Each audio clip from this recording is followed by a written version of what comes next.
es la Torá?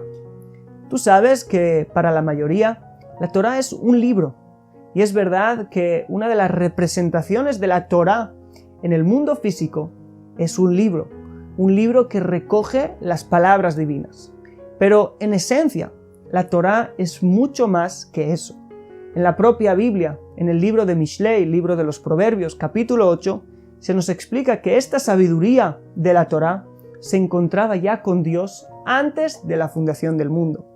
Y ahí dice que la Torá y Dios se deleitaban como un hijo con su padre, que jugaban y se recreaban juntos antes de que el mundo existiera. Ahora, déjame preguntarte, antes de que el mundo existiera, existía esa Torá. Luego entonces, ¿puede ser que esa Torá se esté refiriendo a los cuentos de la salida de Egipto, por ejemplo? ¿Puede ser que se esté refiriendo al mandamiento de no robar? ¿Crees que son estas las cosas que están en esa Torá que existía antes de que el mundo existiera, de que el mundo haya sido creado? A primera vista, por lógica, te diría que esto no sería posible, porque antes de que el mundo fuera creado, no había cosas que se pudieran robar y no había Israel para salir de Egipto, que tampoco existía. Y mucho menos hubo todos los acontecimientos que están contados en la Torá. Simplemente, como ya hemos dicho, porque el mundo aún no había sido creado. Entonces debemos darnos cuenta de que la Torá es una esencia espiritual más allá de un texto. Pero no quiero confundirte. Ahora te explicaré qué es ese texto al que llamamos también Torá. El Zohar nos dice que cuando Dios quiso crear el mundo, Istakel Beoraita Ubara Alma, es decir, miró a la Torá y creó el mundo. Así como un arquitecto tiene que ver el plano que tiene que ir mirando para que la construcción de la casa sea acorde al plano, de la misma manera la Torá es el plano de la creación del mundo. La esencia del mundo, el fundamento del mundo entero es la Torá. Pronto entenderás el porqué. Solo quiero decirte estas cosas para que entiendas la magnitud que esconde el término Torá detrás de él. El Salmo 1 nos habla acerca de aquel hombre que es bienaventurado. Ashrei Aish. Primero dice que este hombre no hace ciertas cosas y luego nos explica lo que sí hace. ¿Y qué hace? Kiyim betorat Adonai hevzo ubtorato yegei oman balayla. Es decir, en español, pues únicamente en la Torá de Adonai está su deseo y en su Torá medita de día y de noche. Muchos entienden en su Torá, es decir, la Torá de Dios. Pero los sabios de Israel nos enseñan que no hay conceptos repetidos uno detrás de otro en la Torá. Así pues, este hombre desea la Torá de Dios, pero de alguna manera la meditación está en su Torá. Los sabios nos dicen que hay dos tipos de Torá. Hay una Torá llamada nuestra Torá, o como está escrito en la Biblia, la Torá de Moisés, Torat Moshe. Por ejemplo, en el final del libro de Malaquías, recordad la Torá de Moshe, de Moisés mi siervo. También en Josué dice, no se apartará este libro de la Torá de tu boca. Muchas veces la Biblia se refiere a este texto, a esta Torá que es nuestra. ¿Pero por qué es nuestra? Porque nos fue dada a nosotros. Porque habla en nuestro idioma, porque tenemos relación con ella. Es algo que nos habla a nosotros. Nos dice no robar porque somos nosotros los que tenemos un instinto que puede llevarnos a robar. O nos habla de la esclavitud de Egipto y la salida, ¿sí?, a la libertad porque nosotros como seres humanos podemos sentir esa esclavitud y esta también libertad. ¿Y qué tenemos que hacer según el Salmo 1? Meditar en ella. Cuando meditamos en ella, de allí podemos llegar a otra cosa a la que no podríamos meditar o llegar en un sentido intelectual, pero podemos desear, porque a través de la meditación en los textos podemos acceder a ese nivel de Torá que está más allá del texto. Dijimos que hay 4 niveles de interpretación de los textos en hebreo: Pshat, Remes, Drash y Sod. El término Pshat, que es el sentido literal del texto, ¿sí?, está escrito en un versículo en Shir HaShirim, el Cantar de los Cantares, Pashateti et kutanti, es decir, me desvestí mi túnica. Pshat viene de desvestir, Es decir, el sentido literal del texto está ahí para que lo desvistas. Es como una vestimenta que es necesaria para que algo más íntimo se pueda revelar. Igual que nosotros no nos podemos mostrar, no podemos revelarnos en la calle si no nos ponemos ropa, esa Torá de Dios, esa esencia espiritual infinita llamada Torá, no se puede revelar si no es a través de las vestimentas externas, que son esos textos que nos hablan en lenguaje humano.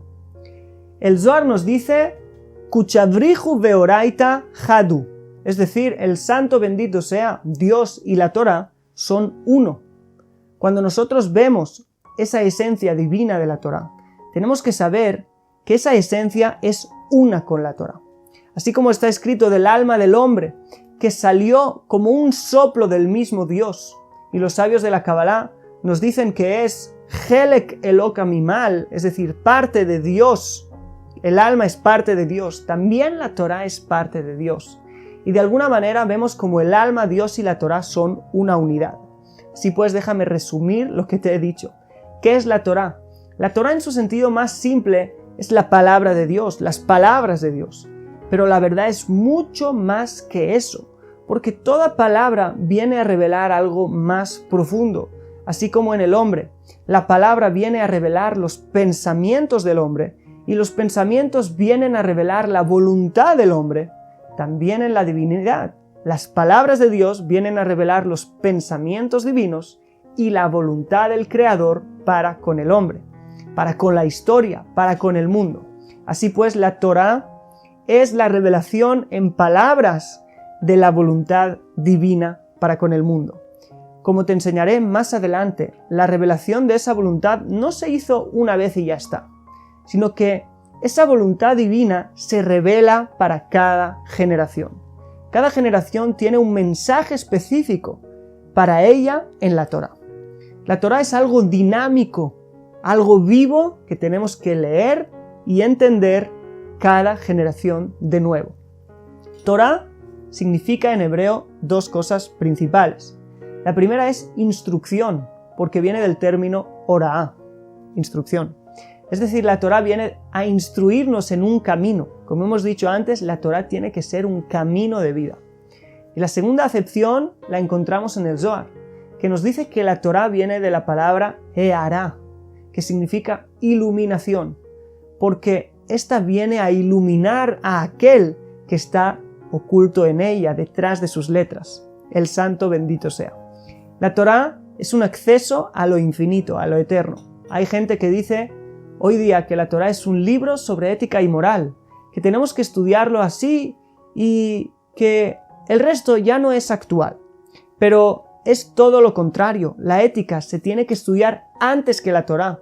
La ética es para que seas un ser humano como debes ser. Los sabios nos dicen que 26 generaciones, desde Adán, el primer hombre, y hasta Moisés, pasaron y entonces se pudo dar la Torá. Se necesitaron 26 generaciones para enseñarnos a ser seres humanos, enseñarnos ética y moral. Y sobre esto, sobre seres humanos éticos y morales, se pudo dar la Torá. Rabbi Haim Vital, el mayor alumno del Arizal, uno de los más grandes cabalistas de la historia que vivió hace 500 años, nos explica que en el hombre hay una base ética y moral de atributos y de carácter, sobre la cual, por encima de ella, tiene que venir el conocimiento de la Torá y el cumplimiento de la Torá. Así pues, la Torá no viene a convertirnos en buenas personas.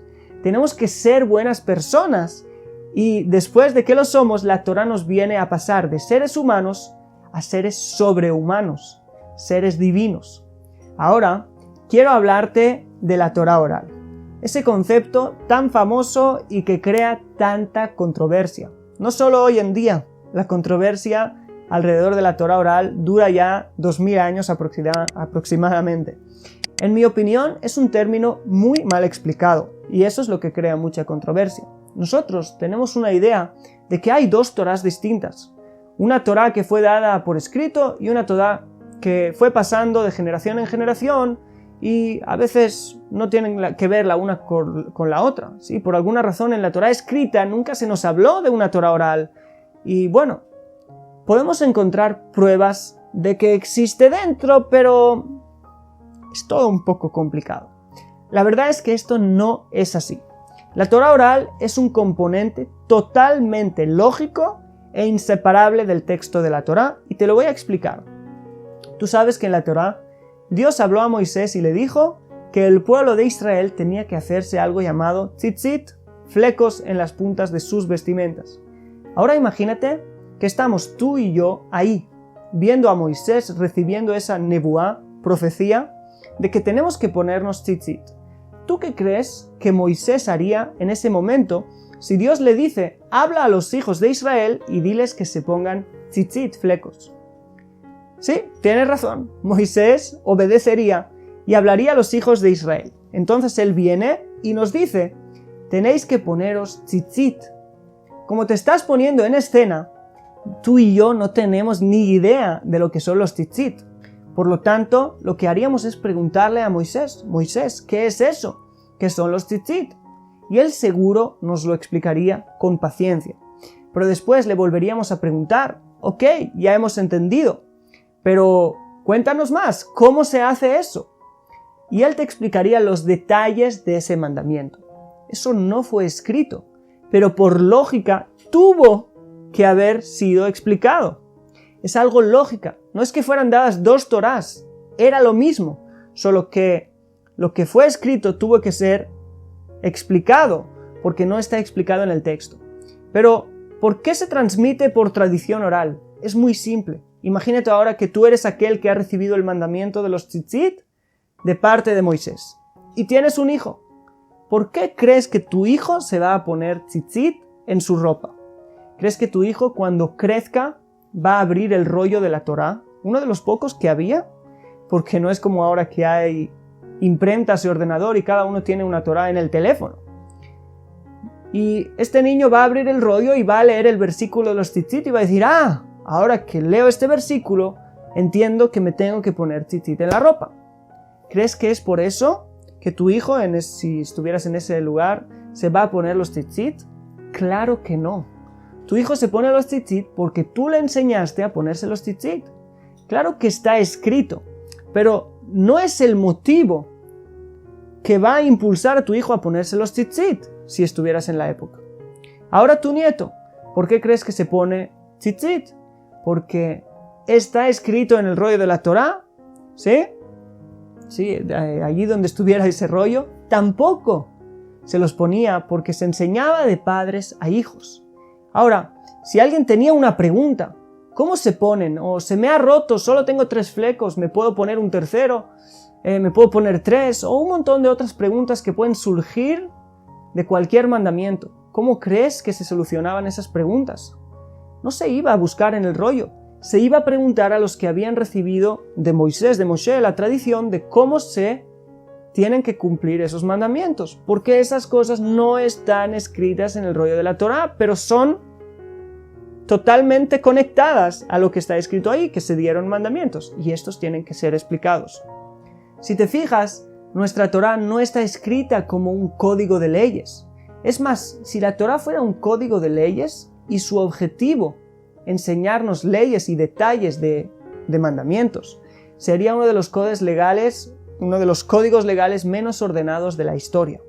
Pero la Torá lo que viene es a contar una historia en la que los enseña que fueron dadas leyes a los hijos de Israel y de qué manera fueron dadas. Así pues, el objetivo de la Torá escrita no es explicarnos qué hacer, sino cómo hacer. ¿Cuál es la esencia de los mandamientos? ¿Qué se esconde ahí? ¿Cuál es el corazón que yo tengo que tener a la hora de guardarlo? ¿Cuál es la parte ética espiritual que se esconde detrás de cada mandamiento? ¿Cuáles son los secretos ocultos en los textos de cada mandamiento?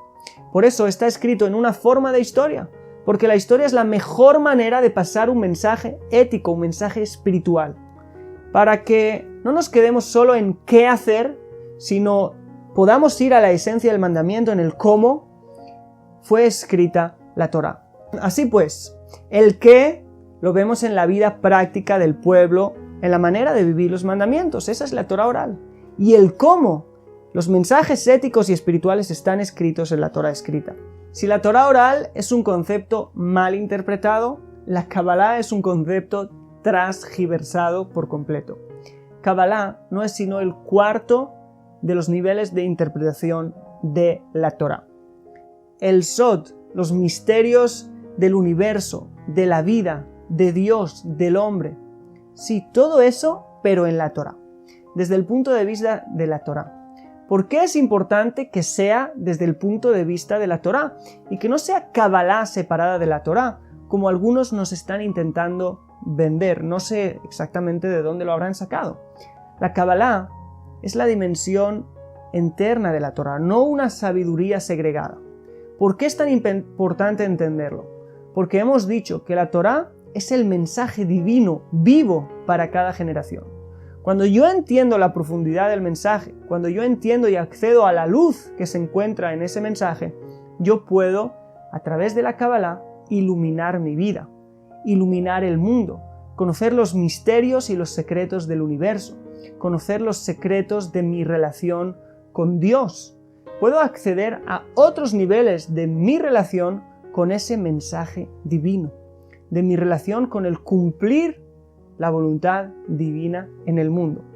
No en vano está escrito en el Zohar 5.966 veces, casi 6.000 veces, el término dichtiv.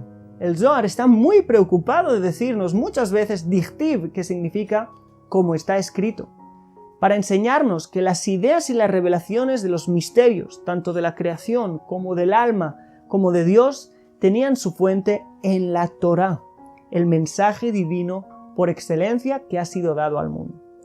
Hablando de mensajes actuales para nuestra generación, los sabios nos dicen que hubo 1.200.000 profetas en Israel en la antigüedad.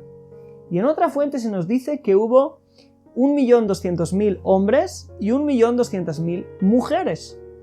Son casi 2.400.000 personas que tuvieron la capacidad de hablar con Dios, que Dios hablaba a través de ellos, pero sus palabras no pasaron a formar parte de la Biblia. Por eso definir la Torá como palabra de Dios no siempre nos da una respuesta completa. Pero si nos preguntamos, ¿por qué sus palabras no se escribieron, pero las de otros sí? ¿Por qué las palabras de Moisés, Isaías, Jeremías, etc. sí se escribieron, pero las suyas no? Los sabios en el Talmud ya hacen esta pregunta. Y nos responden que la profecía de estos profetas primeros era unas profecías que sirvieron solo para sus tiempos, para sus generaciones. Si, por ejemplo, ellos hablaran hoy, su mensaje ya no sería actual. Pero los profetas llamados de la verdad profetizaron para todas las generaciones. Su mensaje era necesario, un mensaje divino necesario para todas las generaciones. En sus palabras, que hablaban en teoría de cosas para esa generación, se ocultaba un mensaje para cada generación. Esa palabra divina pasa por un desarrollo que hace que en cada generación haya un mensaje actual y fresco. Esto es lo que Rashi, el gran comentarista de la Torá, le respondió a su nieto el Rashbam. El Rashbam le preguntó a Rashi, su abuelo, por qué escribía explicaciones que se alejaban un poco del sentido literal del texto. Y le dijo que según su punto de vista debía haber explicado la Torá de una manera que se hubiera ajustado más al sentido literal del texto, el pshat. Rashi le dijo que si tuviera fuerzas y no fuera anciano, escribiría cada día explicaciones según las interpretaciones literales de los textos que se renuevan todos los días. ¿Qué significa que las interpretaciones literales se renuevan todos los días? Cada día tú ves el sentido literal del texto y te va a hablar de otra manera. Los mensajes se van haciendo actuales todos los días y los que han estudiado Torá saben exactamente de lo que estoy hablando. Cuando establezcas en tu estudio bases firmes como las que hemos aprendido hoy y mires a la Torá con esta profundidad, vas a darte cuenta que habrás superado completamente esos 3 obstáculos que separan a la mayoría de las personas de un verdadero conocimiento de la Torá, de la Biblia y de la Kabbalah. Vas a entender que necesitas aprender en hebreo o a partir del hebreo. Vas a salir de toda confusión, te vas a alejar de peleas dogmáticas, vas a empezar a buscar el mensaje armónico y completo de Dios para ti. Vas a empezar a buscar cómo esos mensajes solucionan también tu propia vida. Y al fin y al cabo vas a estar en otro lugar completamente. Vas a sentirte pleno o plena con la Torá.